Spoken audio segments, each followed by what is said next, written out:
Good evening, ladies and gentlemen. Thank you for joining us today on The Village. It was everything, nothing, because you're muted. Right? I want to thank each and every one of you for joining us today, Thursday, on another Thursday, first Thursday in August. Welcome to The Village, where you can catch us right here on 92.1 GD Radio FM, on YouTube at The Village Talk Show, Roger F. Daly, Joanne Bryant, Tawana St. Paul, Andre Doman, Sophia Willissey. Where The Village is all about the community. We're dedicated to empower the community to live a healthy, safe, and financially capable life through education. Helping each one of us in realizing our dreams at any point, at any age, starting from today. What are you doing? And again, I ask, what are you doing to be successful? God bless each and every one of you. And thank you for joining us. Hey, John, what's going on? Hey, Mr. Daly, how you doing, sir? Mr. Daly, you all formal dude? Mm-hmm. Definitely. Okay. Yes, Mr. Sampson, I'm doing okay. Right, yeah, Mr. Daly. Right. How was your week? My week was good. It was gratifying. Okay. Tell me about it. What made it so good and gratifying? What did you do? I woke up. That's it. Every That's a day. blessing. A lot of people did not. I was very happy to see that Target has dedicated $200 million over the next 4 years to help out those Some reason who you are. sound low. Right. You can hear him out there? I can hear him. Can you hear me? I can hear you. Yeah, Can you hear okay. me, You Andre? just chill. You just chill. Yeah. No. I maybe it's. Well, getting back to what I was saying, I was very happy to see that Target was dedicating $200 million over 4 years to basically provide college tuition and also book tuition for those people who they employ in seeking employment, and even going a step further, those who are in graduate schools, giving them $10,000 towards that postgraduate work. So I was happy to see that, and especially the schools that are involved. You have university schools that are involved with them. You have Morehouse College, University of Denver, Oregon State, and also University of Arizona. So I see that there is a corporate responsibility being displayed by providing opportunities to people to get educated. So they're giving back. So I was glad to see that. We ask for that all the time for companies to not just come in and suck things out of the community, but put things back. So yeah, that's a real positive way to start the village. So And- you hear that from and- John himself that if you work in a Target, Target or also organizations such as Chipotle is doing something like that. Also Starbucks and Walmart, I think Amazon does that. Amazon also. So there is a sense of corporate responsibility that they're showing to the communities. I guess that's what happens.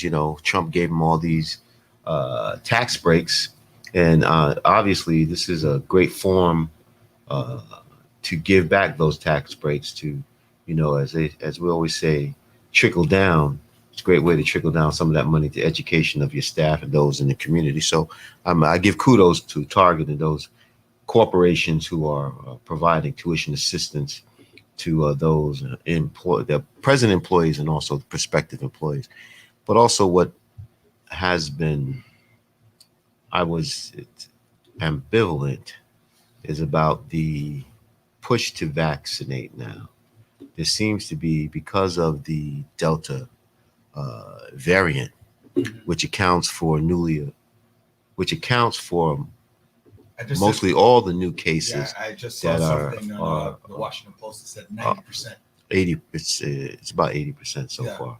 So the new cases that are coming, and people are finally realizing. Even a good friend of mine, my kid's godfather, he's an anti-vaxxer, and then one of his friends who also was an anti-vaxxer got sick with COVID, and very sick. They had to put him on a respirator. And he said to himself, it's come to the point now where I have to vaccinate myself because if I don't and I get it, it could be far worse than if I had the vaccine. And the best example is Lindsey Graham, who came out, who spoke about, he says he has COVID. And he says, if not for him being vaccinated, the symptoms might have been far worse. So, ladies and gentlemen, whether you believe, and we all believe in freedom of choice, but at this point in time, we have a responsibility to our families and to those who we associate ourselves with to seriously thinking about getting vaccinated. Because if we fail to get vaccinated, there is a high probability at some point in time you're going to get COVID. And this variant, this Delta variant, is a little bit far worse.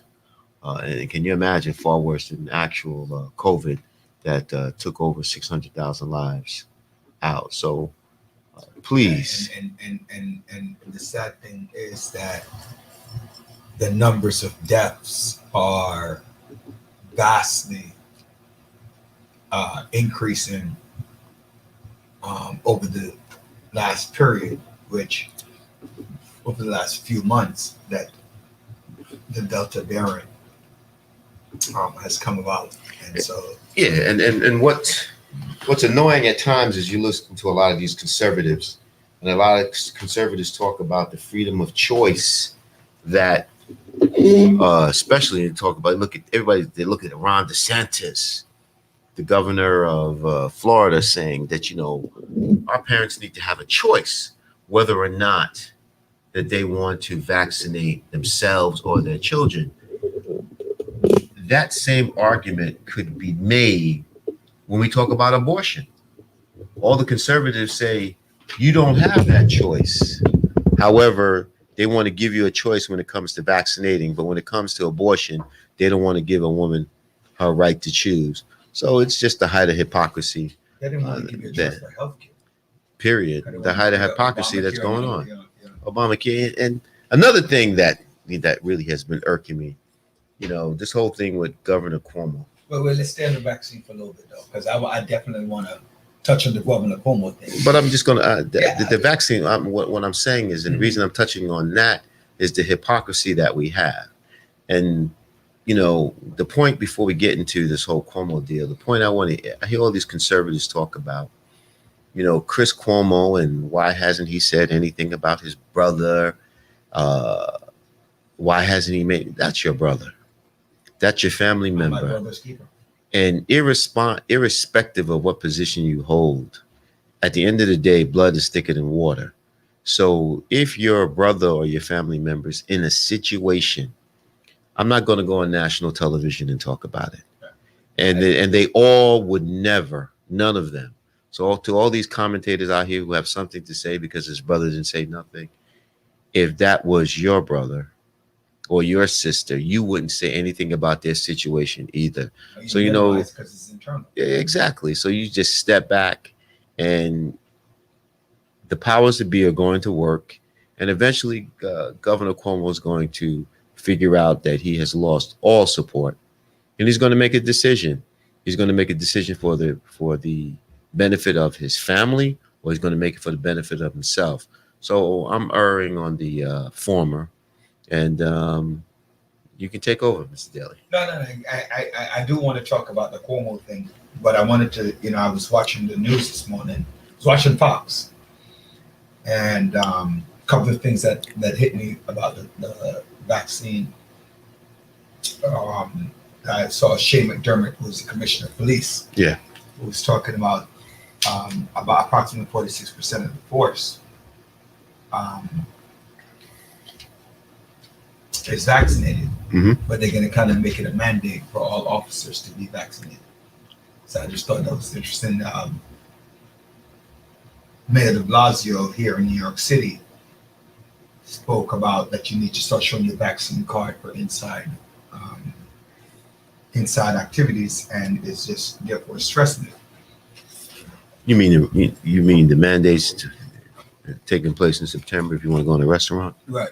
you have to be show You know, your vaccination that's card. why I didn't want to skip over some of the and some of the mandates because school is getting ready to start as well, and they're still up in the air a little bit in terms of what needs to happen. So if you mandate, what's the final word on children going back to school and staff in terms of the mask? That's just some of the conversation around the vaccine that I wanted to throw in there as you were discussing the vaccine topic as well, because I think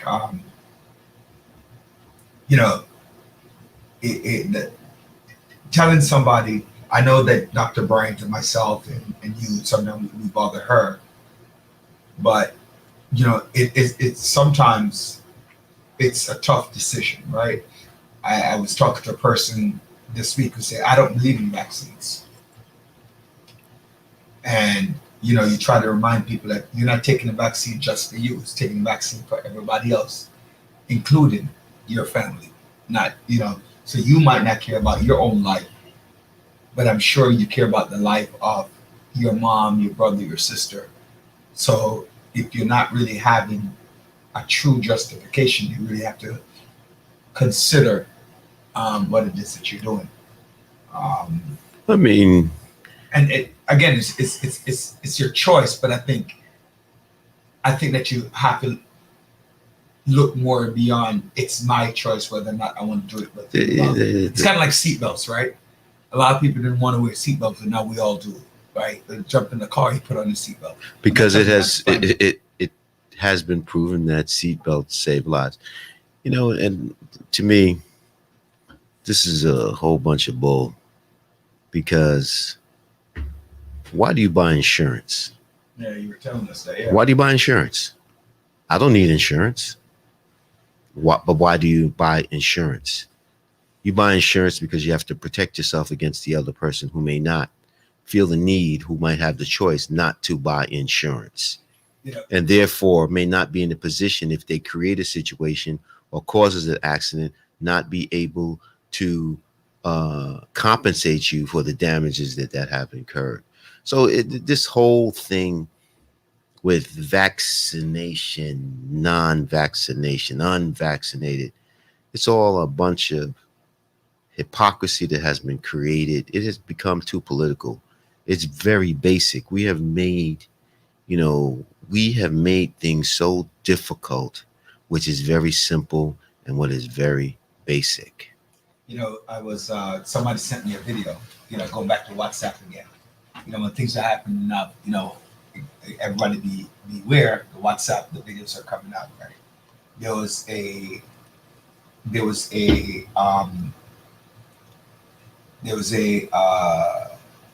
chase in Manhattan, right? There's a chase in Manhattan with a police officer in this green taxi. I don't know if the person was running from the law, whatever the case is, talking about insurance. And the guy made some U-turn and he just started ramming cars as he began to try to escape from the police. Insurance. All those people with insurance, right, they're going to get their vehicles fixed if you had the right insurance, right? If you had full coverage, right? I don't know about liability in that situation, but if you had full coverage, you're covered. That's what you mean by insurance. Well, it's the same thing. Why do you think they have mandates? Right. The reason we have mandates is because you have some people who may not feel that they choose not to comply because of what ideologies or what beliefs they have. You have to have some form of mandates, which is in the best interest of all the people. We want to protect the minority, but at the same time, the minority cannot subject the majority to their ideologies or beliefs. You know, at the end of the day, it's all about making sure that we have a safe society to the best we can. And we have just gotten so political about issues that it's to the point now where honestly, honest people, not honest people, I mean, people just don't want to be bothered. People don't want to be bothered, you know, when we're supposed to do the right things, like take, for example, the whole moratorium, the federal moratorium on mortgages, not mortgages for those renters. You know, they let it expire when they knew that they knew the date was coming, but they allowed it to expire, except for the CDC, who said we're going to allow the moratorium to stay in place till October 3rd on those cities in which the Delta variant has impacted. So of course, New York is a part of one of them, and you have Florida, and you have some other states. But the bottom line is, why can't we do things within the time frame that it needs to be done to alleviate some of the fears upon the people? I see Andre holding his hands together praying. So obviously, you know, he must think that something must be wrong. All right. So if you want me to elevate it, I'll elevate it right now. All right. So it's about money. It's about money. What do you, when you, Andre, when you put that up, what do you mean? What do you mean by money, Andre? So thinking about, you know, who's being benefited. One of the things to think about the stakeholders and those who are going to be benefit from either being reactionary or being preventative. It's something similar like the healthcare.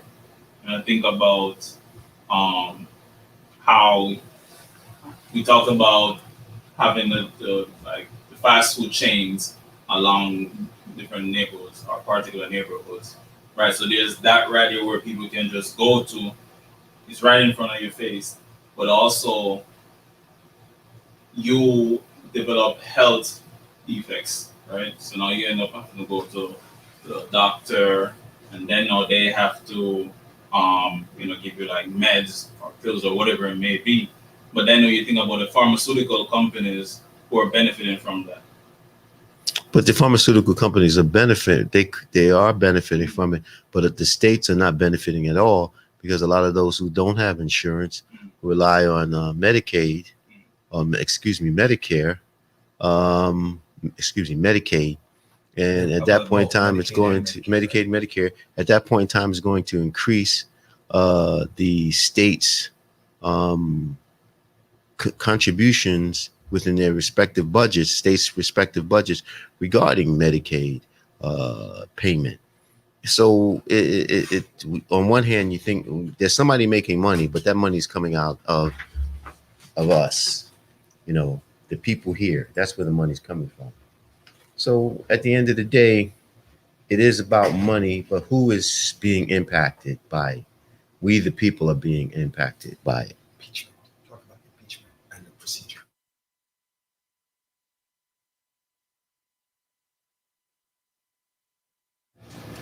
Oh, now my man wants me to talk about impeachment and the procedure. You know, I mean, come on. I'm not going to rush. But let me just tell you, get into this whole impeachment issue.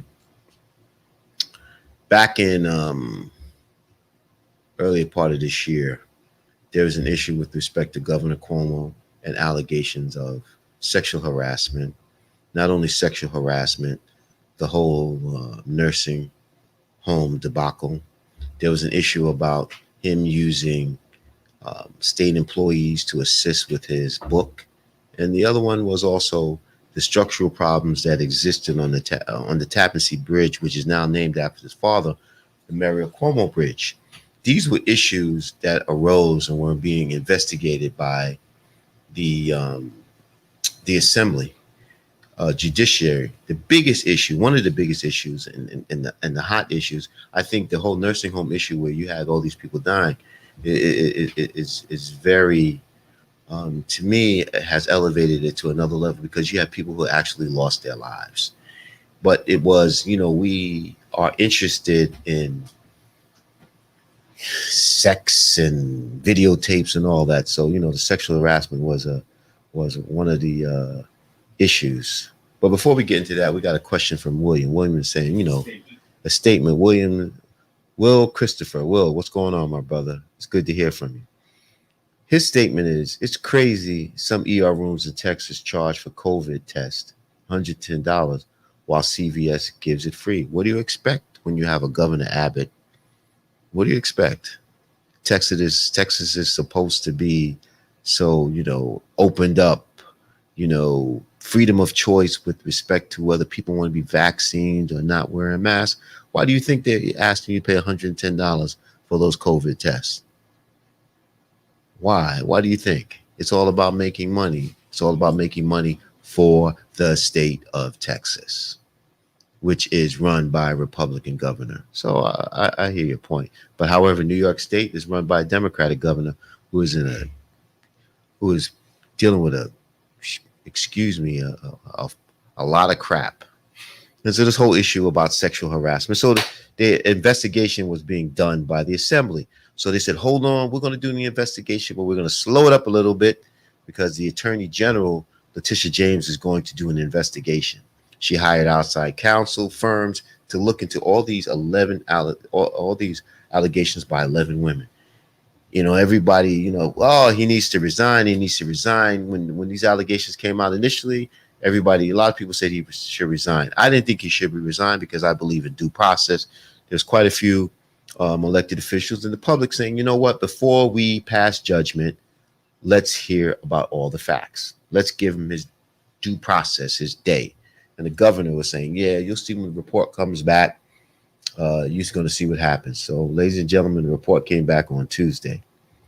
And that report was a scathing report, basically corroborating all 11 women who alleged sexual harassment by this Governor Andrew Cuomo. Scathing report, scathing. And, Governor Cuomo is a very controversial guy, and I know that personally. However, the issue of sexual harassment and stuff like that, I didn't think, that's something that I never exhibited or heard about in my time in politics. However, after that report, what can you do? What can legitimately the governor say? And then what really annoyed me, his response. Why am I going to give a pre-recorded response to allegations? His response should have been in real time so we can see his heart. We can feel his spirit. It just shows you he thinks this is just about a political game, showing all these pictures of, this is how I embrace and kiss people. We don't want to see that. We don't want to hear that because that has nothing to do with the allegations that have been corroborated according to this report.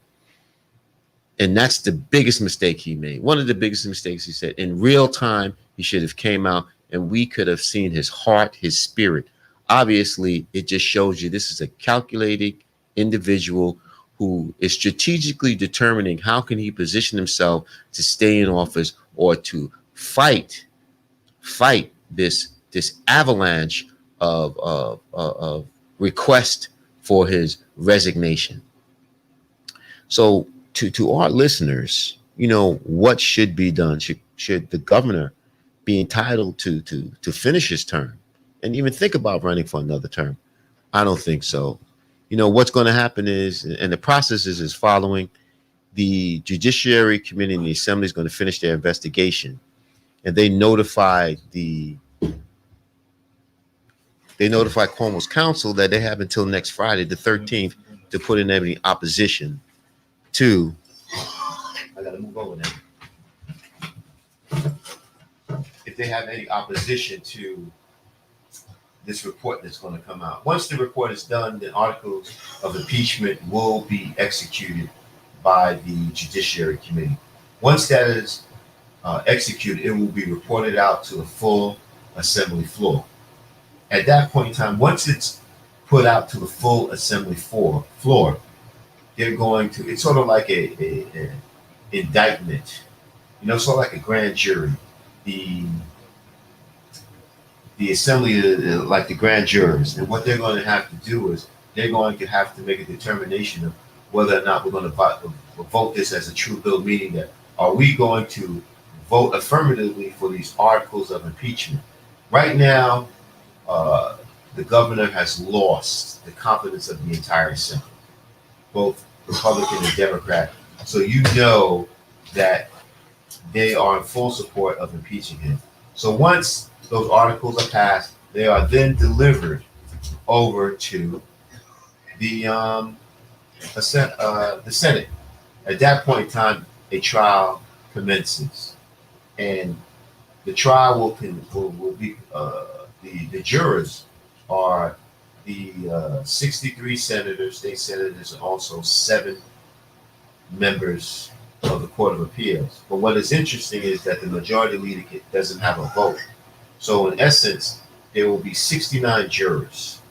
And in order for the governor to be convicted, 2/3, you have to have 2/3 of those individuals who vote for convictions. And you know what's interesting about this whole thing, my villagers, is that a majority of the state senators already sent out statements saying that the governor should be resigned. So my question is that how can you be impartial jurors if you're already saying that I need to resign? So that's very interesting. To me, that's an issue. That's why you have to always be cautious about putting out statements, because we have some elected officials who love the media, and then immediately they're going to put out statements. But in an instance such as that, they shouldn't say anything. They say, you know what, we have to wait until we get the articles of impeachment. At that point in time, we're going to put it towards to the body, and the body will make a decision. But that's not the case here. So the governor pretty much knows what the decision is going to be. But what's really interesting in this whole thing is that from the time the governor is impeached, he is relinquished from his duties. At that point in time, the lieutenant governor takes over. So while he is fighting for his life, the lieutenant governor steps in and runs the state of New York. And the question to everybody says that when or if the governor will resign, or is the governor just going to play this out? A lot of people say that Andrew Cuomo is going to play it out. He's going to go all the way to the end. But if I'm a betting person, Andrew Cuomo will not allow himself to be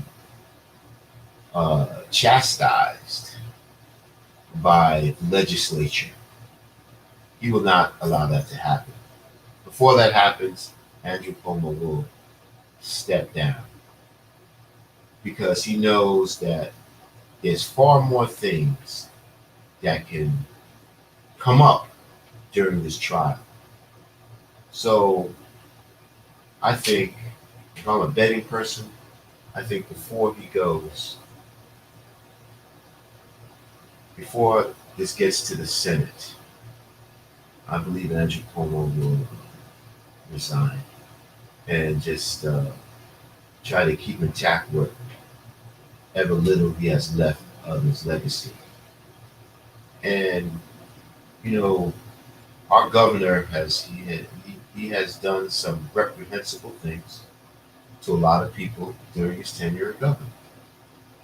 And you know, now a lot of people say the chickens have come home to roost. So you always got to remember, when you go up, you always have to treat people nice, because those same people you may see when you're going down. So at that point in time, listeners, you know, that's my take on this whole thing with Governor Cuomo. It's unfortunate that it's happening to him. However, if I was him, Daniela, I would leave on my terms. And my terms would be, you know, at this point in time, I would resign instead of putting my family through this entire process. He has 3 daughters. They're going to be watching. They're going to be hearing these things. And you don't want to have them a part of something like this. So you know what? For the sake of your family, leave now. Leave now. And you know what's always interesting? The Democrats will always throw you under the bus immediately. Republicans, I look at, I look at Trump, and Trump did everything under the sun, and you never had Republicans come out and disavow him the way the Democrats have disavowed him. So, that's just my take on this. This is how Democrats are. Democrats have no sense of loyalty. Whatever the flavor of the day is, they can't take pressure. They can't take the heat. They'd rather run and hide instead of confronting and dealing with what they have to do or staying loyal to individuals.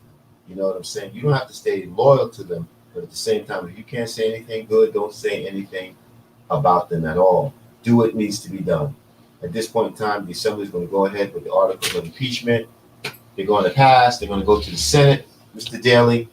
And I'm a betting man, and I bet you $10 on the show here that Andrew Cuomo does not go to trial in the New York State Senate. Why should he? I agree with you, but Andrew's ego is tremendous. So wait. Are you saying he's not going to go to trial in the Senate, or are you going to say he's resigning before he gets to the Senate? I say he will resign before he goes to the Senate. If I'm a betting man, I bet you $10. Or I bet you a meal at my favorite restaurant. All right, you're on. All right. You're on. We got to get doctored this also. So, I want to eat good that day. So, John has invited us out, audience, to dinner, right? On what? So wait. If I remember clearly, it's going to go to the Assembly, and then it's going to reach the Senate within 30 days, and they have to make a decision, right? Yeah. That if I remember clearly about that, I didn't hear when you were discussing it to know about that, right? And the head of the Senate today said, "Well, we don't know what we're going to do in the Senate." Since 1913, I don't think they've brought up an article of impeachment. How doesn't Andrew Stewart Cousins know what she's going to do when she already said that he should resign? So how am I going to go before a body that the majority of the members said I should already resign? They already made up their mind. They said I should resign. So why should I even go for it? Because it will be an exercise in futility. I know the conclusion. Yeah, but you got the bet though. I'm not running away from my bet, dude. What's your favorite restaurant, by the way? If I say yes to this, don't worry about it. I'll let you know. Okay, mine is a local restaurant. I like to eat food, so. I like local restaurants too. Right, they don't sell stew peas though. I know they don't sell stew peas. Dr. Brian's will make the stew peas. Oh no, you don't want Dr. Brian's stew peas. You want Jamaican stew peas. Dr. Brian says she make good stew peas. All right, well, good luck with that. No, even Andre. I see Andre come up with stew peas sometimes. Andre didn't cook it. Andre's stepmom does. Right. My sister-in-law makes very good stew peas though. Yeah, stew peas with salt with pigtail. Pigtail in it. Gotta have the pigtail. Yeah. Yeah. So moving on to another subject, we added a new billionaire to our list. Rihanna. $1.7 billion. Yeah, 1.7. And the bulk of that comes from her beauty line. It's funny that I don't know if it's the beauty line or not, but it says it's not her beauty. Well, I don't know about the beauty line component, so you might know a little bit more than me about that. But her bulk of her fortune came from a stock. Not a bulk, a large portion. Let's say a bulk, because you said the bulk came from a beauty line. But a large portion of her money came from a stock that I was pushing. I haven't really gone back to talking about the stock market recently, right? What's the stock? Louis Vuitton Moet Hennessy, right? So when I was reading it this morning, they talk about that, and that was a stock that I had spoken about, is it our phone or that? Louis Vuitton Moet Hennessy, and that's a company which she has partnered with. Now Louis Vuitton obviously is Louis Vuitton. Moet Hennessy is Moet Hennessy. It's two different things. But I know she has a fashion line as well, and her music industry. But it's funny because they said she's the number one musician, which is I feel is like a misnomer, right? But I mean, I guess in essence she was known for music first, Correct. and I guess that's why they're giving credit to that. Also, on the same tip, on a sad note, which I have to read more into it, but Dr. Dre's daughter is talking about that she's living out of her car, right? That she's homeless. Now, your father is one of the richest black men in the world, and you lived out of the car. So there's something about that doesn't seem. Well, there's more to that than there's Yeah, more to that story. I feel like the part of that story is, Daddy, I don't want to have nothing to do with you. Okay, well, you're living in my house all your life, and now you don't want to have nothing to do with me. Then, and you're on your own. So I'm choosing to be. I mean, I don't know. I don't. You get what I'm saying? And then the question is, what kind of car is she living out of? Well, irrespective of she's living out of a car, she has kids. I would even if I fell out with my daughter, even if I fell out with my daughter, I still understand that I have grandchildren, and my grandchildren will not want. So I can understand it's all about tough love with respect to my daughter, but not tough love when it comes to my grandchildren. I will make sure that they have a place to live, irrespective of whether or not I have to deal with my child or not. But there's other ways in which you could take care of your grandchildren. But John, that I hear the point. As a parent, I get it, right? But again, ultimately, if they're her children, she has the ultimate, or the final, not ultimate, but the final decision. So I don't know what happened in the family. If anybody out there who knows the whole story could share it with us. But there was an issue. Dr. Dre says, you know what? Family, it goes back to what we talked about with Andrew Cuomo, with Andrew and Chris Cuomo. That's family. And you have to understand that blood is thicker than water. Family secrets or family issues need to stay within the family. Right. I don't need the media to know anything about that, because the media wants to do nothing but harm.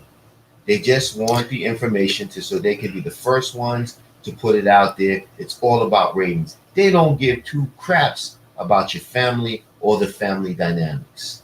So, you know what? Although, we are on a medium spectrum, but there's some sense, a level of responsibility, respect that we need to have for the family. You know what? I agree. I agree. There's so many things. I was thinking about that, like Meghan Markle. Her name's out there with her daughter Lilibet. I saw that. The Olympics, the United States.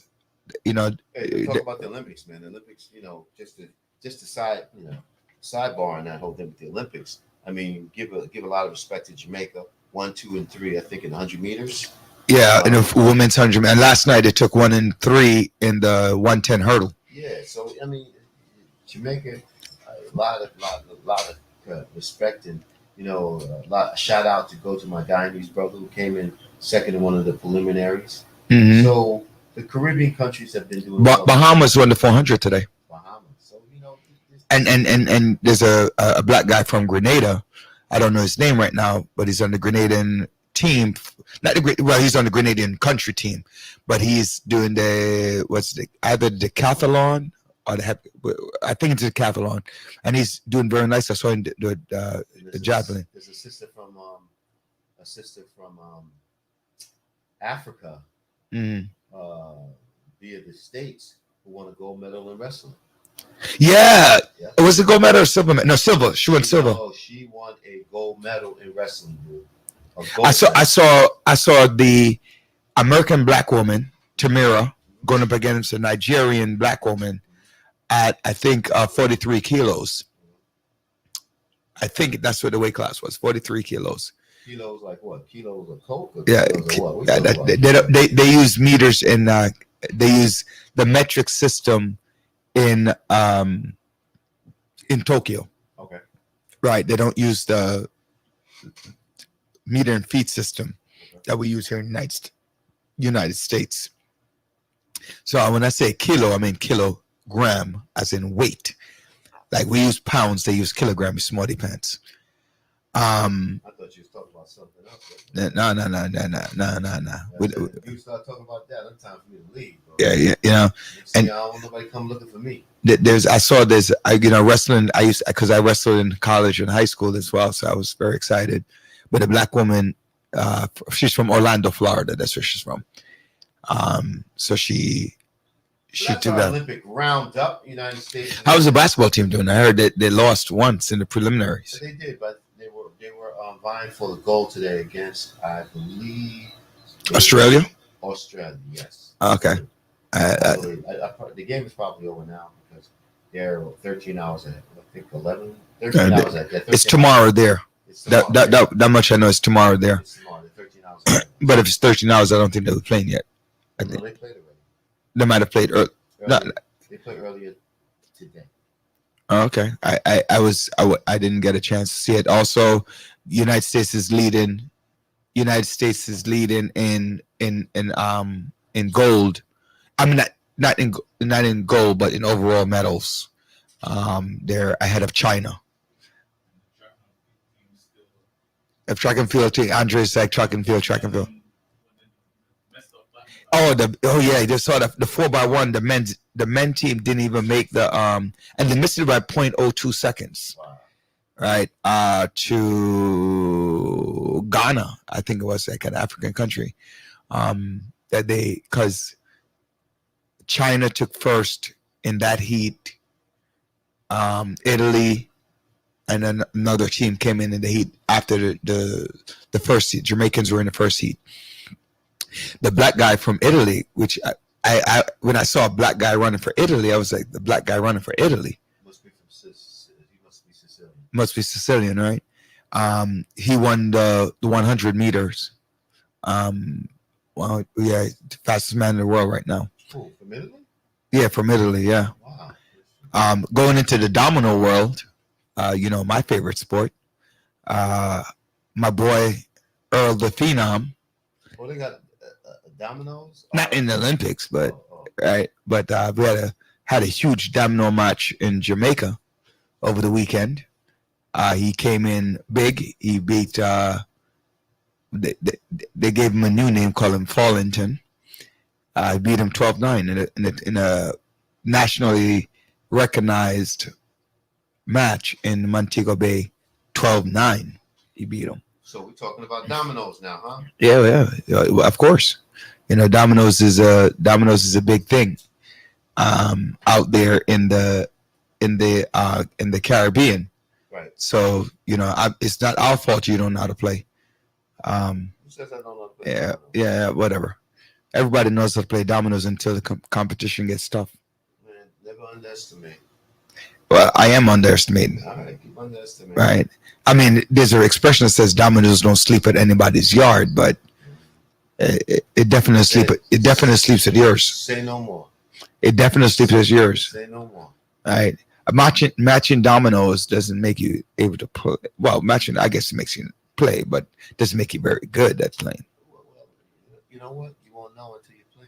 And at that point, Man, your audience, you know how much he talks so much junk for everything. We need to do that. there's no need for me to talk junk. I don't need to talk junk if I can back it up with my skills. Andre tells us to move ahead. What are we doing, Andre? Oh, they said the guest is having a little trouble. Our guest, our guest tonight is Reverend Terry Lee, and I know Reverend Terry Lee. He has been the epitome of one of God's true warriors in our community. From homelessness to feeding the community, soup kitchens, traveling around preaching the gospel and the word of God. He has been a blessing to our communities. He's highly involved with the police precincts, trying to stop the violence in our communities. So, I always look forward to the Reverend Terry Lee. You know, he has always been, he's been there for us. He's been Right. there for us, and hopefully he'll be here tonight on the show. Because I ain't see you since I've been home, Rev. It'd be good to see you. You know, and then maybe you can tell this boy right here next to me, Mr. Daly, how I can play dominoes, you know? Rev does. We're Rev gonna say that he knows how to play dominoes too. Tell him I got divine intervention working with me all the time. Yeah, I feel you. Yeah. Like I said, everybody can match. Not everybody can play. Right. I hear. I'm not worried about playing. You don't be like Cuomo now.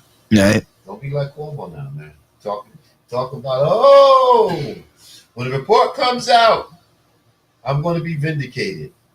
When we put the dominoes down and I whoop you behind, then you're gonna come on the station and say, Yeah, you're gonna do. Whooped. All right. So Whooped at the end of the, not today but another day, we'll play You know what? mano a mano. Why don't we do this? We play right here on the show. We'll play dominoes so we can see in the front of the audience. All right, we get a table set up. We get a table set up. So when I wax his, All right. you know what? All right. I don't want you to go home crying to mama now. All right. I am gonna go home crying if you beat me. Yeah, say Andre. Well, 7-7. Well, first of all, let me ask you, what style do you play? Don't worry about it. No, because it's different. They're different styles of domino. Are you talking about partners? Are you talking about cross the table? Are you talking about French? Are you talking about cutthroat? Whatever style you choose to play. 7-7 doesn't is dependent. If you're drawing like just 7, it depends on the hand that you're drawing.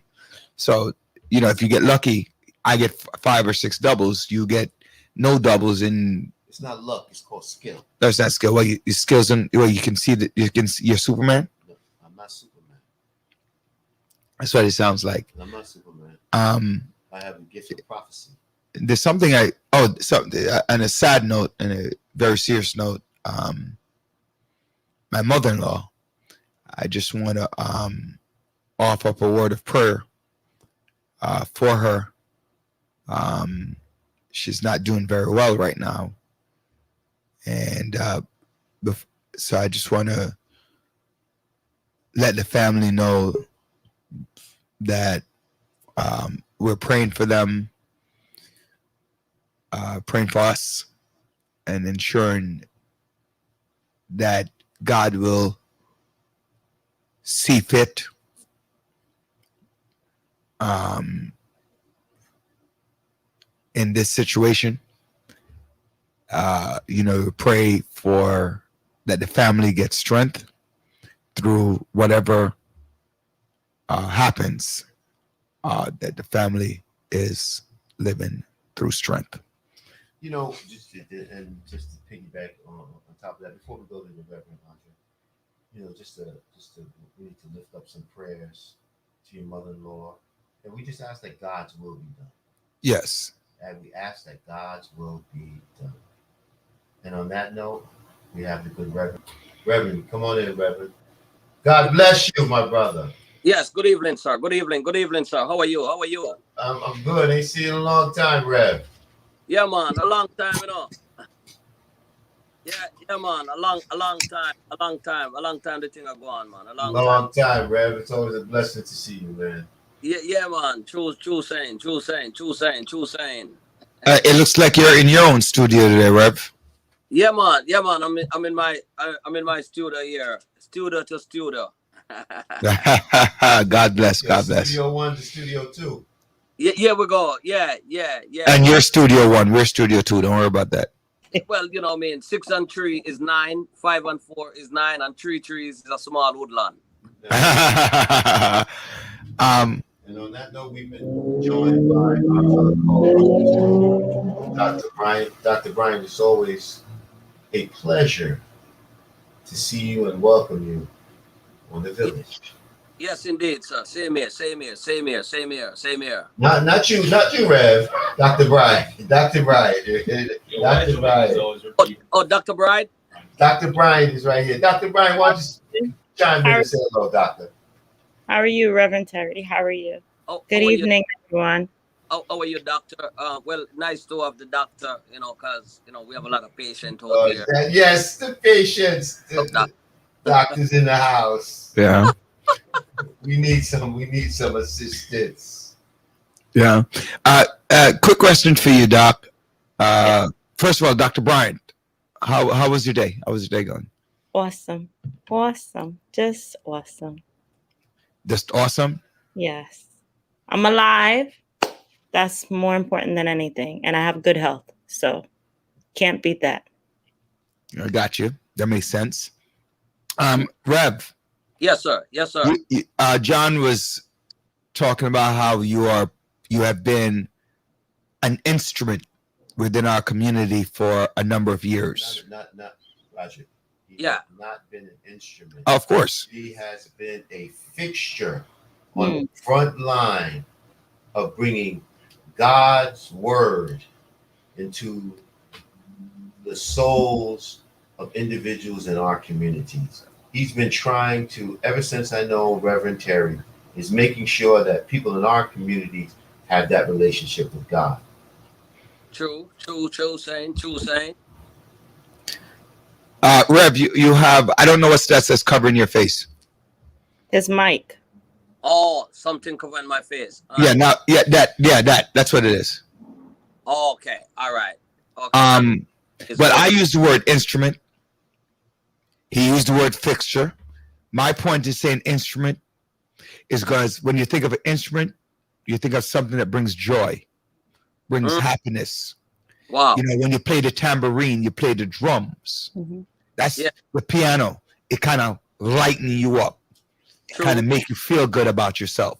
Here we go. And make other that. So I get his point, but that's my point. That You know what? I want to add on to that. You can be both a fixture and also an instrument in many ways, because you know what? People will know that the church is the place to go for healing, for blessing, for so many different things, for therapy, for a relief, for music, great music, and for activism. So you can be a combination of both, and that's what he stands for. That's why she's a doc. Kumbaya, man. That's why she's a doc. So tell us, not from the community side, not the pastoral side, about how long have you been, what John and we came on the scene. Well, we came on the scene and see your activism. What kind of led you to that?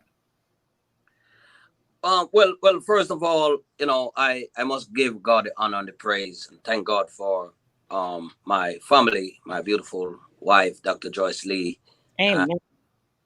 Pastors here at the Byways and Edges, and all my ministers here at the Byways and Edges, and my associates and affiliates, Community Concerns Network, and Immigrants Responding to Crisis, and the Byways and Edges Youth for Christ Ministry. Well, first of all, and I want to also take this time, Mr. Daly, to thank you for your leadership. And I said, when I grow up, I want to be just like you. And I'm saying the same thing about you. We kind of look alike, We look alike, Especially our nose, right? Yeah, you know what I'm saying? The countryman knows. Yeah. Anyway, well, certainly, sir. Myself just being out there, having, been through the fire, I've been through the flood, I've been through the storm. I've hit the rock bottom. When I said hit the rock bottom, I've been as far as being, homeless one time. I hit the rock bottom and I dropped so hard where I did not have a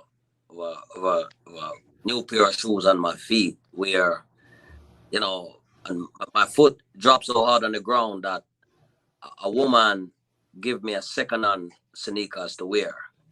And just imagine a man wearing a woman second-hand sneakers. Back when we call it crepe, and then sometimes my foot kind of, walk a little, swiggish, because that crepe kind of programmed my foot, to kind of walk a little differently, wearing a woman crepe. but I have dropped that far down in the bottom of the pit, and I could identify when David said, and he brought me out of a horrible pit, and there was another writer who was down there also and said I was sinking deep in sin, far from the peaceful shore, and I was sinking to rise no more. But the master of the sea heard my despairing cry, and it was his love, that lifted me. So that is how everything started out, because of his love that lifted me out. Amen. Amen. That it's a great story. About 24 years ago, this week, you Yes. started an interesting thing. You want to tell us a little bit about that? Well, since as an immigrant, you just come from yard back in '89, being on the street, being out there, and as you rightly said, many people out there, they know me from back in the days, preaching on the street and the train and number 4 train, number 2 train, from Brooklyn to the Bronx, Queens, wherever, on the subway, and being on the corner, Bed-Stuy, Flatbush,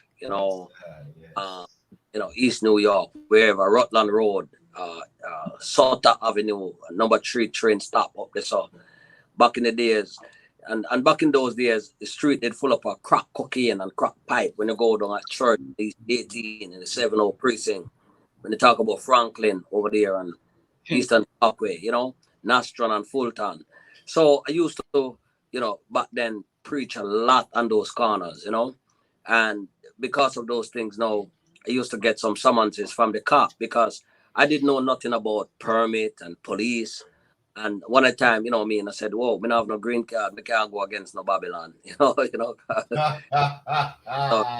yeah, the fear. No green card, you can't go against Babylon. So true. Babylon go find out, so you know have your thing. You know what I mean? But Babylon don't know.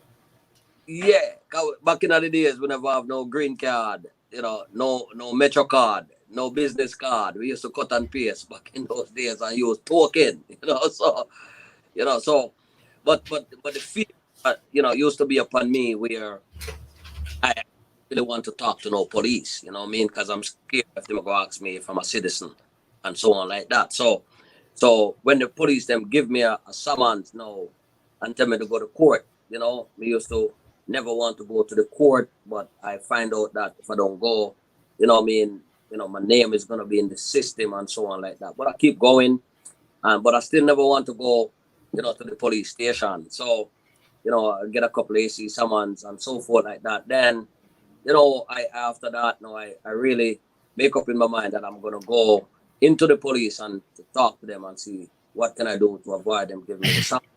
And that was in the 7-1 precinct confined, That time Chief Fox was Captain Fox over there. And by so doing that, I get to find now that police officer, they're not only police who are out there giving summonses and arresting people and doing stuff, So I get to find some good police officers back in those days. So back in 1997 now, when the Weema incident happened in the 7-0 precinct, as it was a big, rioting going on the street. They locked down the Ocean Avenue, Ocean Parkway over there, going over the 7-0 precinct, storming the precinct, hundreds upon hundreds of Haitians come out, and so on like that. So at the time, Giuliani was the mayor, and I said, as a preacher of the gospel, and I, one side of me don't like what the cop is doing, but another side is seeing the good side of the cop. So I said, God, I want you to guide me. How can I get engaged? So I wrote the letter, to the captain and to Giuliani and to the police commissioner.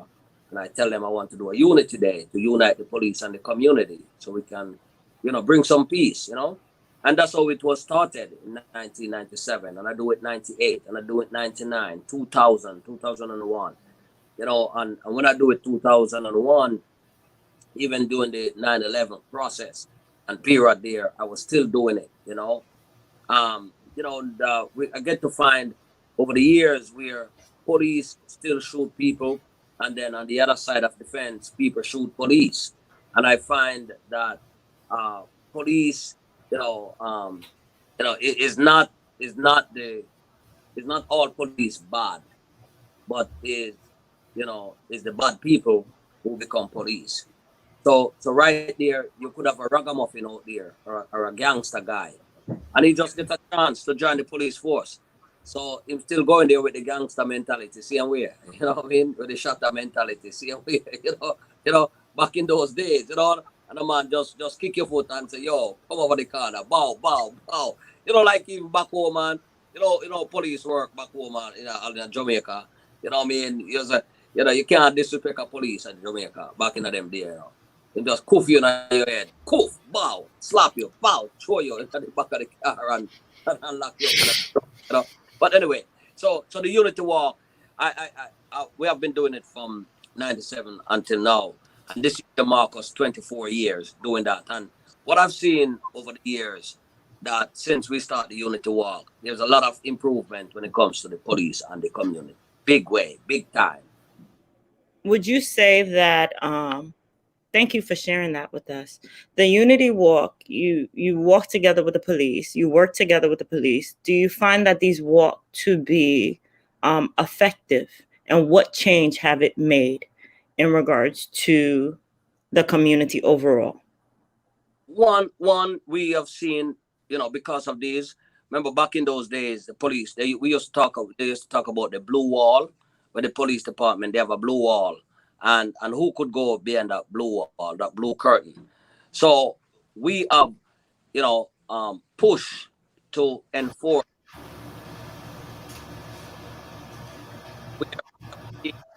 The police, they have so many different good things going on in terms of police and community relation, and I am a testament of that.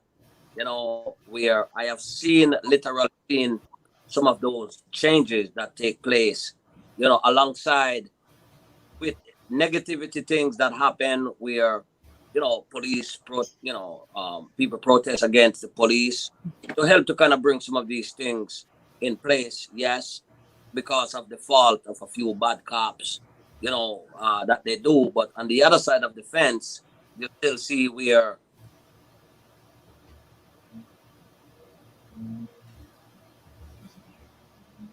We can't hear you. You're coming in and out. Yes, can you hear me now? Yeah. Yeah, so I was saying that, like we have seen where so many different new initiative has come about within the police department.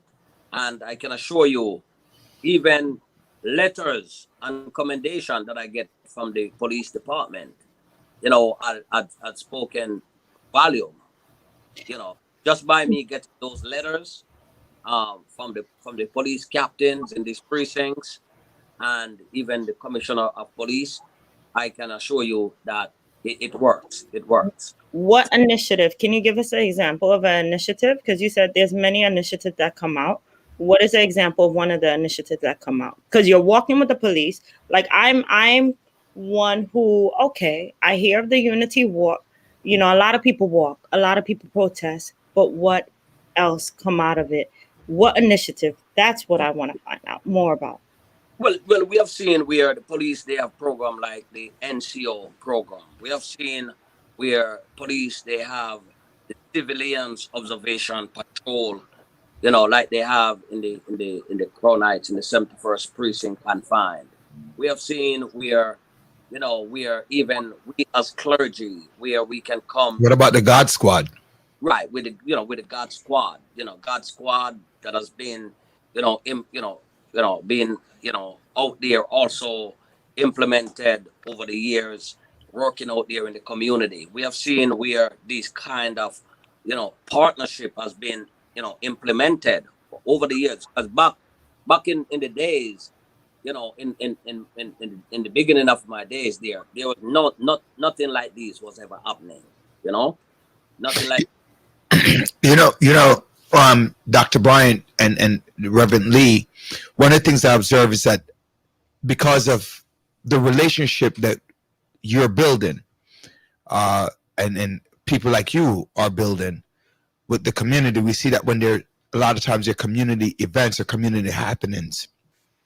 Just to further your question, Dr. Bryant, that the local precincts reach out to people like Reverend Lee to have those conversations to help to bring, for lack of, not to, what's the expression, to play on words, but to bring unity to our community. They're there. That's what So part of what I've seen from the work is the ability for the police force to call upon the community as well as the community to walk in, because a lot of times there things happen. The precinct will call a person like myself or our Rev Lee to say, how can we work together for this young person? How can we work together for this violent situation to bring some level of peace? So that's, I know that my personal interaction with Rev Lee, and we also have like for the Unity Walk, John, you've been there a couple of times as well, and see the community coming together. Mm-hmm. At least on that day, on that avenue, that there's a high level of peace and community. Well, it's a high level of peace on that day. The question is, does the peace continue thereafter?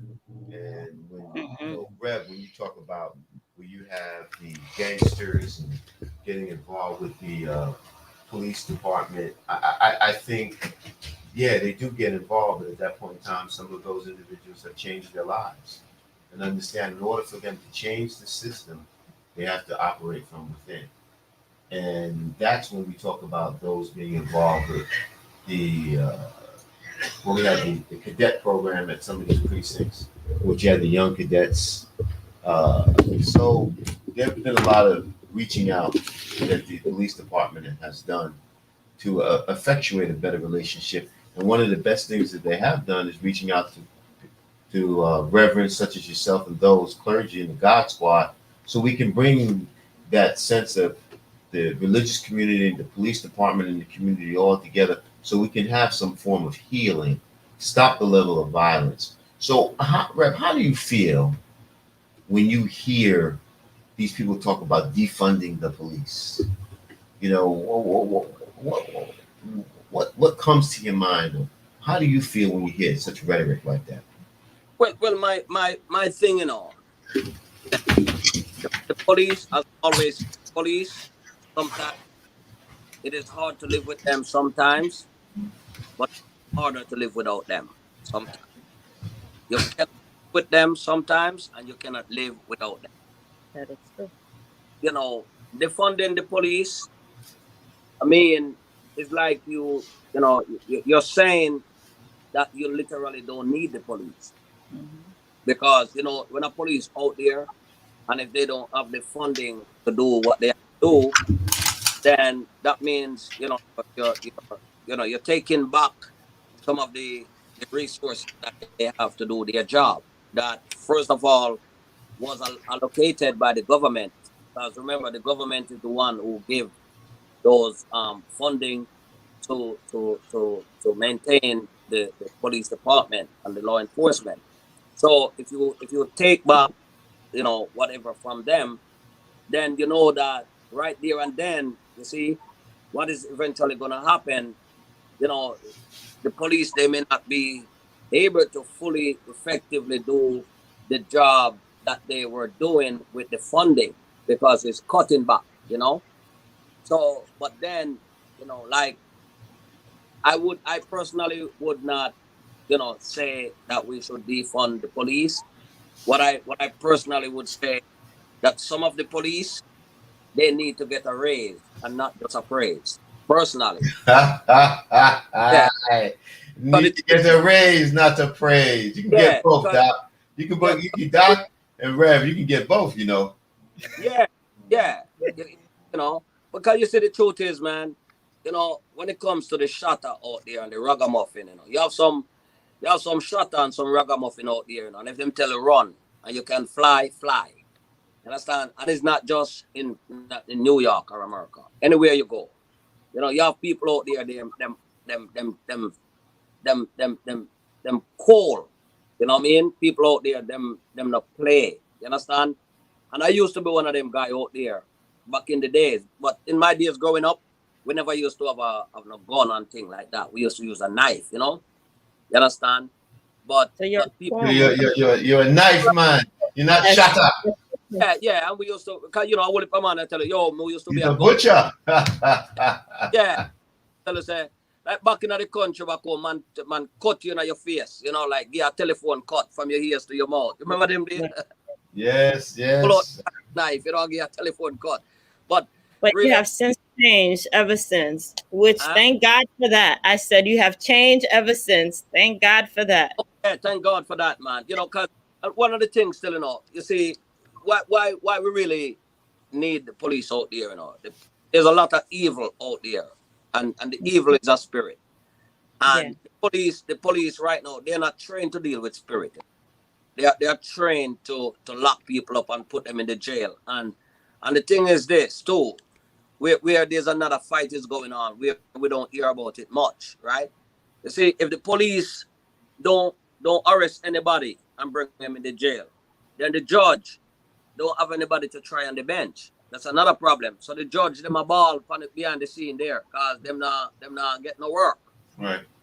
So them just in the court sit down there and unless so if them are gonna shut down the police system, that means them have to shut down the court system. So Rev, what you're saying is a conspiracy between the system.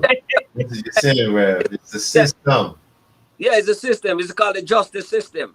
Mm. Yeah, and a part of the system is called criminal justice system that runs only by criminal, understood by criminal.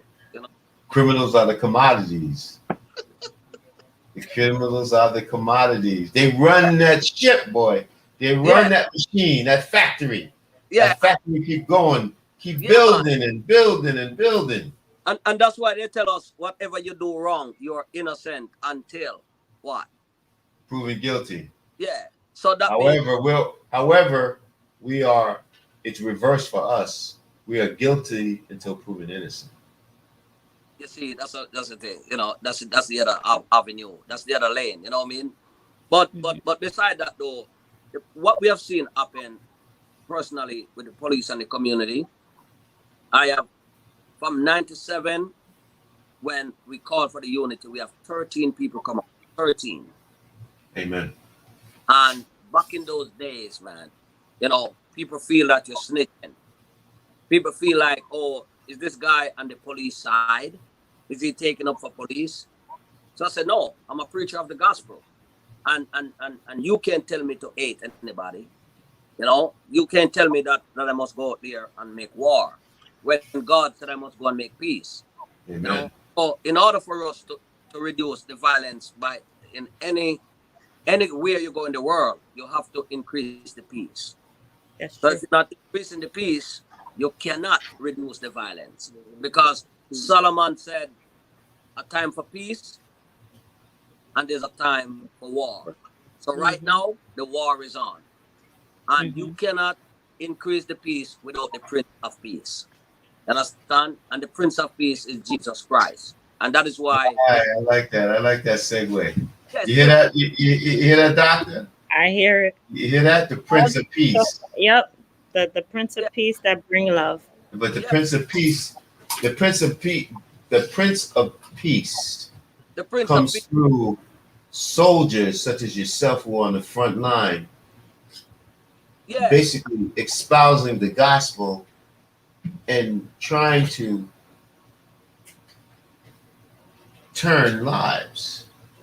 You know, Reverend, you've been doing it a while, and I've seen your constant.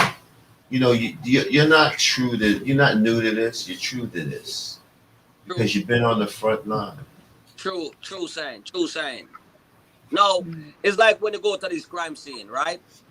And you see the shutter, the ragamuffin, the lock the city code, the gunman, right? You get shot, not the line of duty. I used to then put up all the big sign with it, you know what I mean? Say the man or the woman wasn't the gangster thing or whatever.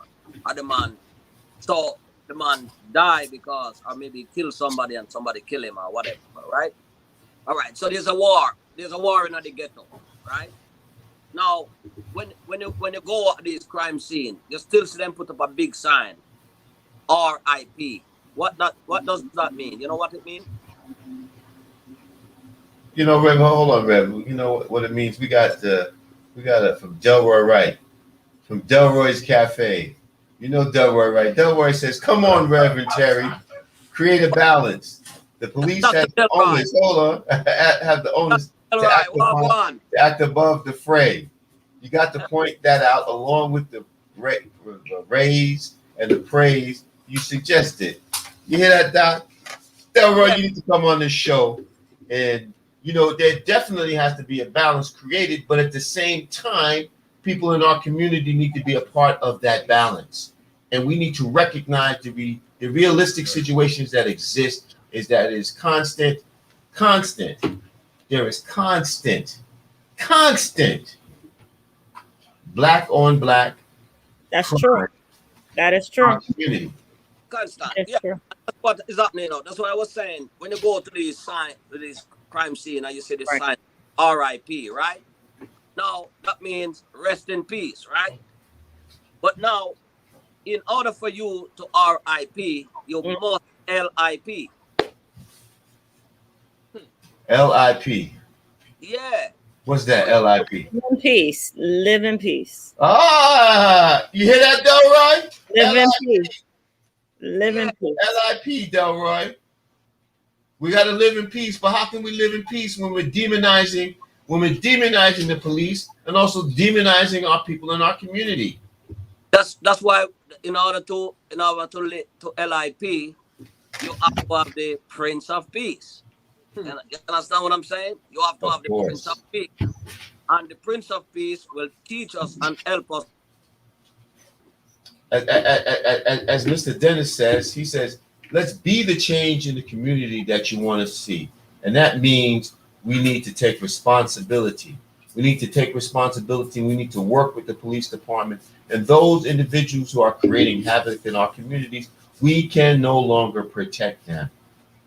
That's true. But at the same time, we cannot, and the police, law enforcement cannot no longer protect those police officers that violate the basic human rights of people in our communities. That's the balance. That's the balance. Delroy, you got that Delroy's Cafe? Delroy's Cafe got the best roast fish in Flatbush. Best roast fish in Flatbush. But that's another issue. Rev, your mic is off. We can't hear you. Hey, Rev, your mic is off. Turn your mic back on, Rev. You hear us, Rev? You there, Rev? We Can't hear you. Your mic.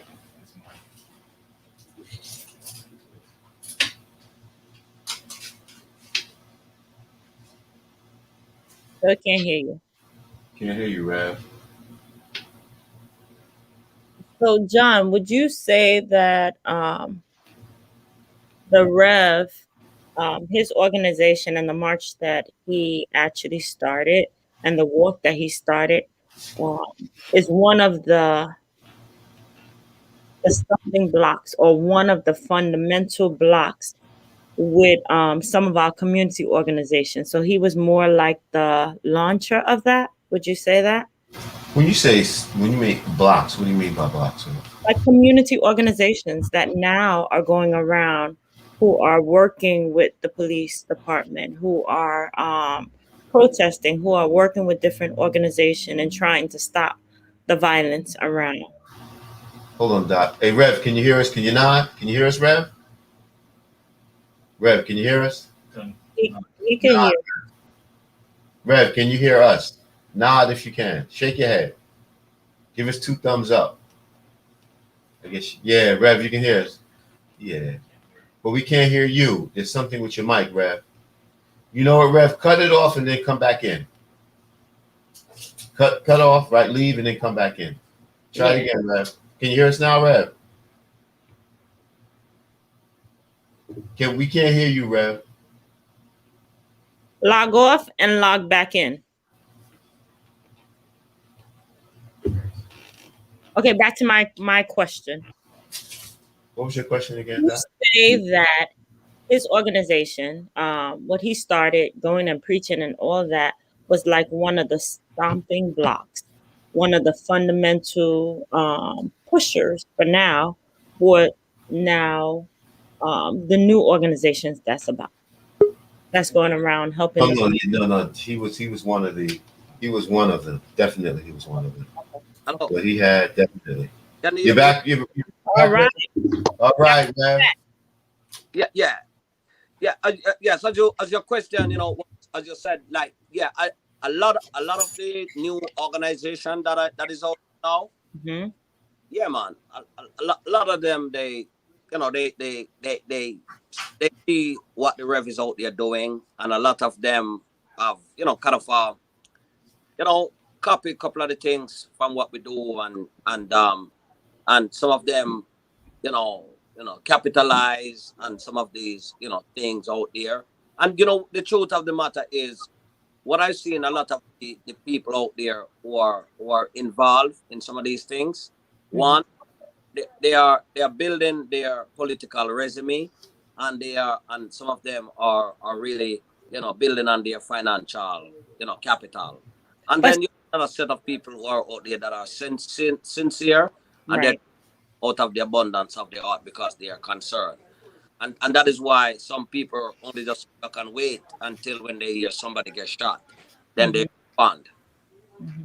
But we need more people out there making change and more than just protesting, but going and creating different avenues for people to deviate or move away from the violence and the crime and all of that. Because right now we need that. We're really at a standstill in New York, not only New York, but all over with the crime. And organization like yours and organizations that's out there, community organizations that's out there that's making a change is so necessary. It doesn't matter that they follow your footprints. You were the first. You were one of the first. You know, you created that template that the police department needed in order to try to hone them into and see how it worked. And then, you know, hey, it's a great thing to be one of the leaders. Take it as a compliment. Oh yeah, big time. So, you know, Rev, we know, I mean, you know, you got the Rev go down, Rev got his truck, you got the music playing, he's praising the Lord, you know, so he has been doing this. You got other organizations, community groups, they come in, they try to replicate what he does. And you know what, as they say, replication is the best form of flattery. Mm-hmm. So he has been doing it, but what's mind blowing sometimes is just the apathy that exists in our communities when it comes to the level of violence that increases. Mm-hmm. It's like we're numb to it. It's like we have a vaccination that makes us numb. I see you smiling, Doctor. Smiling. That's a vaccination. I just said vaccination with respect to crime, not vaccination with respect to what's going on out there. So I just want to be that clear. Yeah, there is definitely. You back, Rev? You back with us, Rev? Yeah, man. I'm back. All right. Yeah, Doc. Go ahead. There's definitely a problem when we don't make a big deal about the fact that, hey, we are having more and more black crimes. You know, yes, we're there. Like, I'll support Roderick 100%. We'll be one of the first one protesting against police violence. But what do we do when we have one-on-one and black on black crime? We need to do more than just protest when it's convenient for you to point the finger. But, you know, change needs to happen as a whole, as a community. And I think that whole that change, Rev, you would agree that change starts at home. That change starts at it starts within the spirit. That spirit that we need in us, that talks to us, that shows us what's the difference between right and wrong, Rev. What are your thoughts on that, Rev? Yeah, no, that's the facts. You know, that's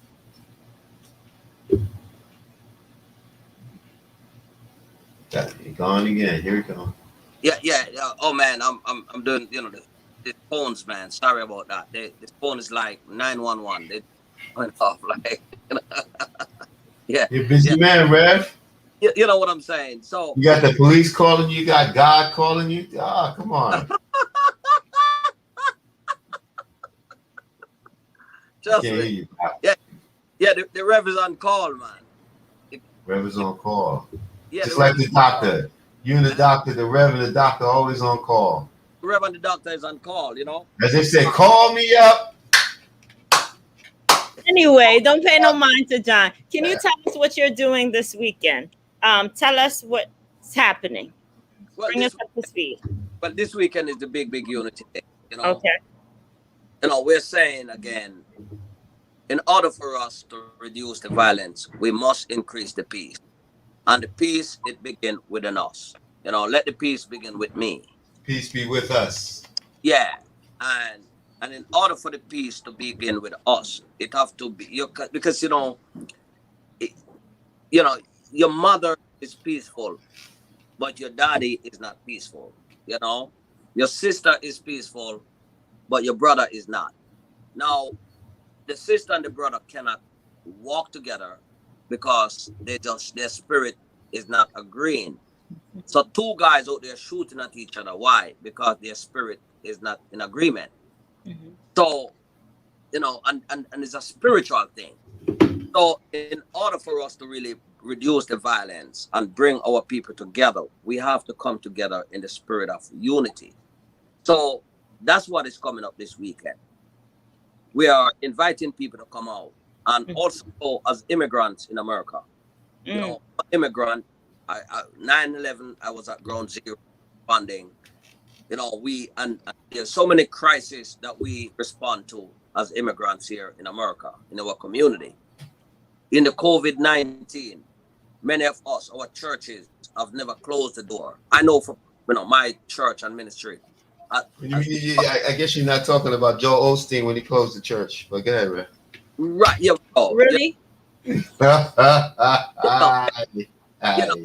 And right during the COVID, the mobile truck is out there on the corner, packing up with food, masks, going around, giving people and helping people. So what we are saying for this year Unity Walk, let us come together and show our pride. Show the world, like the Bible says, let your light so shine before men, that they may see your good work. And two things that God said we are: light of the world and salt of the earth. Right? Yes. Amen. So, amen. Forget about everything and all the other title and profession in the kingdom. Those are important. But God said we are light and salt. And everybody need a little light. And everybody need a little salt. Mm-hmm. So instead of us going to the corner, lighting these candles, let us come out this Saturday and turn on those lights, that somebody can see the light. Somebody who was walking and stumbling, they will see that light, and then the light will help to guide them into the right path. You know, you need the light when you're driving your car to see, because you're going up in the mountain. There's a curve, and this life that we're living in today, it have curves, it have hills, it have precipice, and if you don't mind sharp, people will push you off the road. It got peaks and valleys too. Huh? It has peaks and valleys. You know what I mean? Yes, sir. So it is needed, and each and every one of us is that candlestick. So if we can come together and light up the world that is filled with darkness, then other people will get to see, including police, soldier, nurses, doctor, you know, and the thief, you know, the liar and the thief. You know, because you know why I love the thief? No, because two of them was on the cross with Jesus. Mm-hmm. And Jesus said to one of them, "Today you shall be with me in paradise." Some people say, "No, throw all the thief in jail." Jesus said, "No, I want a couple of them in paradise." You know, and that's why I was, because I used to thief back home. You know, yeah, man. I used to, yeah. Listen, Yeah, when mama used to go a market, you know, and come home with the bread, right? And when mama buy the sliced bread, we happy. Cause me and my little sister, we used to just, you know, just open the bag, you know, take out the slice out of the middle and just put it back. You know what I'm put it saying? back nice and even, so she don't know gone. The bread's gone. Mama look. He said, "Oh, But man, cheat me. He ain't give me enough bread." yeah, but when she buy the Ardo, you know, you remember those big Ardo? Oh yeah, the hard dough. Yep. Yeah. When she bring the big Ardo bread, you can't touch it. You can't touch it. Ay, that's why you said they cut the slice. I want a slice. Yeah, unless you're gonna try to bite it like the rat. Yeah. but But you see, Rev, that was back then, and this is now. When you know, when life was a little different, you know. yes. Right now, it's life. People are so callous and so hard. They lack that spirit, man. Right. You know what I'm saying? On Yeah. Sunday, will you all be what to expect? I know, okay, should I bring my walking shoes? Should I bring, you know, what should I expect? Hey, I'm a stranger. I see you guys walking. You know, hey, I want prayer. Can I come out to get prayer from you all? You know, what can I expect? What do I need to bring? Yeah, just come out. You know, if you're on the mission field, if you're coming from your church, you can bring your tracts, your pamphlets. If you have a couple of extra Bible and you want to donate a Bible to somebody out there, wear comfortable shoes, you know, wear your t-shirts, you know, for your church, for your ministry. If you have your loved ones died and you want to wear a shirt to, you know, to keep their memory alive, we invite families who lost their loved ones through gun violence and also through violence, cancer. Come and they could just walk out the cancer, we're walking out the corona. Just come and walk for something, you know, come out and walk, you know, walk for peace, walk for unity, you know, walk for healing. And as immigrants, you know, I want to walk with my flags. I want to represent my country for unity. I want to say, yeah, Jamaica, it's a unity. Trinidad, Hey, Rev, what about Jamaican and women? 1, 2, the gold, the silver, and the bronze in the 100-meter. Yeah, everything. You know, we want to bring out everything, man. Everything. We want nice ladies to come out to walk. You know, if you want to run, you know, if you want to jog, you can drive your car, ride your bike, ride your bicycle. You know, this is a we day for unity. We day. We day. I like that. A we day for unity. So where should we meet you? Empire and Flatbush. At Okay. 11. Empire and Flatbush. In front of, let's see. In front of the museum? No, Not the museum. The botanical garden over there. Where exactly? Right at the entrance on Flatbush itself. The botanical garden is a little bit up. Right, yeah, but right on Flatbush. So this Saturday, so to our villagers, this Saturday, August 7th at 11 a.m., we have what we call the Unity Walk, sponsored by Reverend Terry Lee and the Byway and Hedges Church. And the walk begins on Empire Boulevard in Flatbush. Let's come out there and support. Let's come out there and let our community know that it takes a village to truly build a community. True. And when we have the spirit, when we have the heavenly spirit, and when we have the spirit of those here on earth, we can put that together, we can create a serious combination of no longer I, but we can We. deal with all the issues that impact our community as long as we're working in unison. That is correct. That is correct. That is correct. And we, again, we want pastors to come out. We want the bishop to come out. If the church can send at least two of their members, that would be a great blessing, And I believe that, this is a great time, man, for us to come back and say, thank you, Lord. And come and bless America.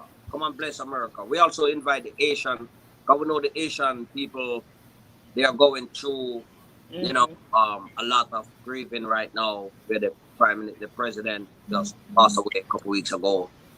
So we invite the Hey, hold on. Why we invite the Haitian? Why can't we invite the Guyanese? No, everybody. Everybody. Oh, I'm about to say. Everybody, bring your You flag. want to leave us out? You leave us Guyanese out, Rev? Come on. No, man, and St. Vincent. Listen, he's about unity, my God. Unity, all the churches, all the nations, yes. United That's what he's Nations. about. So once again, this Saturday, Rev, we want to just thank you for coming out on the show this evening. We really, truly appreciate all the work that you have done. Rev, I've known you for a long time, man. And I remember, like you said, when you were out there by yourself. Now you got an army with you, Rev. You got an army with you, backed up by the police.